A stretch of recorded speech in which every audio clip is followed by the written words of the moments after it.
Internet पर एक video ने बहुत लोगों को परेशान किया। एक अकेला पेंगुइन जो अपने पूरे ग्रोह को छोड़कर अंटार्कटिका के वीरान पहाड़ों की तरफ जा रहा था। आखिर इसमें ऐसी क्या खास बात थी? आइए इस पर बात करते हैं। और यही वो सवाल है जिसने लाखों लोगों को अपने शहर में जकड़ लिया।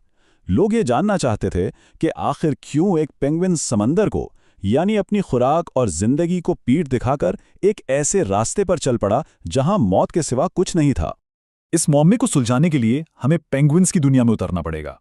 एक ऐसी दुनिया जो जमीन के सबसे ठंडे, सबसे बेरहम बर्र-ए-आज़म अंटार्कटिका में आबाद है। अच्छा, तो ये क्लिप कोई नया नहीं था। ये दरअसल 2007 की एक बहुत मशहूर documentary encounters at the end of the world का एक हिस्सा था। लेकिन तकरीबन 2 दहाइयों के बाद इसी फिल्म का एक छोटा सा टुकड़ा इंटरनेट पर एक बिल्कुल नया मौमा बनकर छा गया।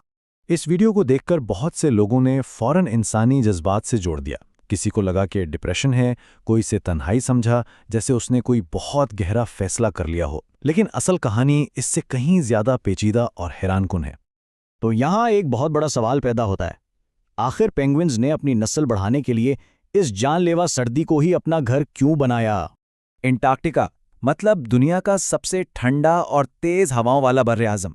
यहाँ दर्जा हरारत -90 डिग्री सेल्सियस तक गिर सकता है। ये इतनी सर्दी है कि अगर आप उबलता हुआ पानी हवा में उछालें तो वो जमीन पर गिरने से पहले ही बर्फ बन जाएगा। तो इसका जवाब है दुश्मन। अंटार्कटिका की जमीन भले ही एक बर्फानी सहरा है, लेकिन ये महफूज है। यहाँ कोई शिकारी नहीं। दूसरी तरफ समुंदर खुराक से भरा हुआ है, एक खजाने की तरह। मगर इसी समुंदर में लेपर्ड सील्स और किलर वेल्स जैसे खतरनाक शिकारी भी हैं। तो पेंगुइन्स ने इस खौफनाक ठंड को अपनी हिफाजत के लिए एक ढाल बना लिया है। और कुदरत ने उन्हें इस माहौल के लिए तैयार भी किया है। इनकी जिल्द के नीचे चर्बी की एक मोटी तह होती है जिसे ब्लबर कहते हैं। इनके पर इतने घने होते हैं कि बर्फानी हवाएं इनके जिस्म तक पहुंच ही नहीं पाती। और सबसे बड़ी बात, ये बहुत लंबे अरसे तक भूखे रहने की सलाहियत रखते हैं। लेकिन अंटार्कटिका की इस बर्फानी दुनिया में रहने वाले सारे पेंगुइन्स एक जैसे नहीं हैं। इनकी बहुत सी किस्में हैं और इनके रहने सहने के तरीके एक दूसरे से बिल्कुल अलग हैं। मिसाल के तौर पर एम्परर पेंगुइन को ले लें। इसे दुनिया का सबसे बेहतरीन बाप माना जाता है। नर पेंगुइन 2 महीने तक बिना कुछ खाए पिए -60 डिग्री के तूफानों में खड़े होकर अंडे को अपने पांव पर रखकर गर्मी देता है।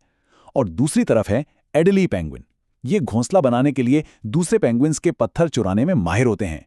ये जानना इसलिए जरूरी है क्योंकि वायरल वीडियो वाला पेंगुइन एक एडली था, जो कुर्बानी के लिए नहीं बल्कि अपनी चालाकी के लिए मशहूर है। तो फिर सवाल ये है कि एक ऐसा परिंदा जो इतना होशियार हो, जो एक एक पत्थर की कीमत जानता हो, वो अचानक सब कुछ छोड़कर एक बेमकसद सफर पर क्यों निकल पड़ेगा? इसके इस गैर मंतकी रवैये का जवाब हमें साइंस देती है, जो हमें सीधा इसके दिमाग के अंदर ले जाती है। साइंसदानों ने इस अजीब कैफियत को साइकोटिक ब्रेकडाउन का नाम दिया है। इसका सीधा साधा मतलब यह है कि कभी-कभी बिल्कुल इंसानों की तरह जानवरों के दिमाग का सिस्टम भी गड़बड़ा जाता है। देखें, पेंगुइन्स के दिमाग में एक कुदरती बिल्ट इन जीपीएस होता है। वो जमीन की मगनातीसी फील्ड यानी मैग्नेटिक फील्ड को महसूस कर सकते हैं। वो सूरज और सितारों की पोजीशन से रास्ता मालूम करते हैं और इन सारे सिग्नल्स को मिलाकर अपने जहन में एक बेहतरीन नक्शा बना लेते हैं। लेकिन कभी-कभी किसी दिमागी इन्फेक्शन, बहुत ज्यादा जहनी दबाव या शदीद भूख की वजह से इनका ये अंदरूनी कंपास टूट जाता है। और जब ऐसा होता है तो पेंगुइन को अपने सामने मौजूद साथी या समुंदर नजर नहीं आता। उसके दिमाग में बस एक गलत रास्ता अटक जाता है और वो उसी पर चलना शुरू कर देता है, चाहे वो रास्ता मौत की तरफ ही क्यों न जा रहा हो। तो साइंस हमें एक वजह तो बता देती है, लेकिन क्या इस कहानी का कोई जज्बाती पहलू भी हो सकता है? क्या जानवर वाकई दुख या गम महसूस कर सकते हैं? और उसका जवाब है हाँ। जब अंटार्कटिका की शदीद सर्दी में किसी पेंगुइन का बच्चा मर जाता है ना, तो वालिदैन उसे छोड़कर आगे नहीं बढ़ जाते। वो उसके पास खड़े होकर उदास आवाजें निकालते हैं। और कभी-कभी तो वो इतने गम में होते हैं कि दूसरे पेंगुइन्स के बच्चों को चुराने की कोशिश भी करते हैं। तो क्या ये मुमकिन है कि इस वायरल पेंगुइन ने भी अपना कोई प्यारा खो दिया था? फिल्म बनाने वाले ने इसे रोका नहीं, क्योंकि अंटार्कटिका का कानून बहुत सख्त है। आप कुदरत के काम में किसी किस्म की मुदाखलत नहीं कर सकते।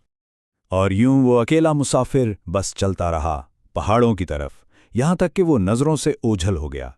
उसके आगे हजारों किलोमीटर तक सिर्फ बर्फ थी, ना खुराक ना पानी। वो यकीनन भूख और थकन से कहीं बर्फ के ढेर में हमेशा के लिए सो गया होगा।